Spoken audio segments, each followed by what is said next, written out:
Hello, my name's George Cairns, and in this video lesson we're going to look at how to use Digital Photo Professional 4, that's Canon's free image editing software that comes with your camera on disk, or you can download it from the web. And this software enables you to share your processed pictures to a variety of destinations. We can create high quality prints with colors that are going to reproduce faithfully, or we can create images for the web, for example, that are going to look good on the internet and be lighter and easier to upload. So let's kick off by thinking a little bit about preferences and color space, because it's important if you're going to share your photographs as prints that you use a print-friendly color space, or if they're going to go online, then you need to use a web-friendly or screen-friendly color space just to get the best from your files. So the first thing I'm going to do is pop up to Digital Photo Professional 4 up here and choose Preferences, and up pops the Preferences window. Now here you've got the option to go to General Settings, and the default resolution for any shared photographs is 350 dots per inch, and that's going to create a really nice high quality and detailed print. But if you're just sharing things online, for example, you might want to set the default output resolution to something lower, such as 100 dots per inch. And a lower resolution like 100 dots per inch will still look great on screen, but it'll be a lighter and easier to upload file. Now, I'm going to leave it at the default 350, and we're going to go up to Color Management, and here we can have a look at some print-friendly or screen-friendly color spaces.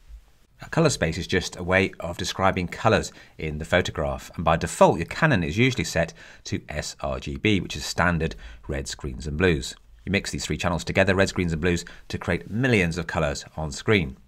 However, when you print out on a CMYK printer, then the color space is much narrower, so what you see on screen can't always be reproduced accurately as a hard copy print. So sometimes it makes sense to edit your photographs in a print-friendly color space such as Adobe RGB, and you can also set your Canon using the menus to shoot and process the image in the same color space as well, just to keep things easier to manage and consistent. The next thing to do is to pop down to color matching settings, and here we have a printing profile which is set up for my particular printer. That's the only one I've got, so you can see it's set up there. And also it's worth thinking about rendering intents. If you're using sRGB to create images to share online on Facebook or in a gallery, for example, then you can leave this set to perceptual. But if you want to create a more print-friendly color space and force out of gamut or unprintable colors to fit into a printer's narrower color space, then it's worth ticking relative colorimetric. So that's my preferences set up for photographs I'm going to print, and let's click OK to close that for the moment. When you're working on particular photographs, you can always pop up to adjustment later on and change the work color space here from Adobe RGB, which I chose in my preferences, to standard RGB if you want to suddenly work on something to go online instead of in print. So let's say you wanted to print a particular picture. Let's select this one here by clicking on its thumbnail, and then we can pop up to open up the print window. Now you may find it's not got as much detail in here because it's got details hidden, so if it looks narrower like this, tick here to choose Show Details. And we can see my printer is offline there, so I need to quickly go and turn that on by pressing the button. There we go, it's now online. Now bear in mind I'm using a print-friendly color space of Adobe RGB, and I'm using relative colorimetric rendering to make sure that everything fits within the printable gamut or color range. Now the other thing you can do to make the print look as good as it can is to make sure we're using the right paper setup. So if you change this drop down to Quality and Media, we can then change plain paper to something more suitable. Plain paper tends to be rather absorbent, and you get muddy looking desaturated prints with drab colors. So let's go and put some proper paper into the printer, and then choose either matte photo paper or glossy photo paper depending on what you're using. And also let's make sure we set the print quality to as high as we can get it. It's going to use up more ink here, but this is going to produce a better looking print.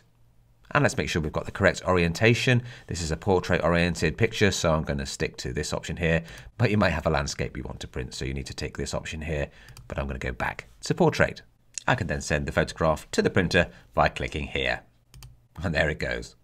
And you can hear it whirring away in the background as it sends that to print. Now another way to share photographs is to export the files as a batch of images that can be resized to particular print sizes, for example, or you could scale them down to go online, for example. So what I'm going to do is shift click to select all of these photographs here, then go up to File and choose Batch Process.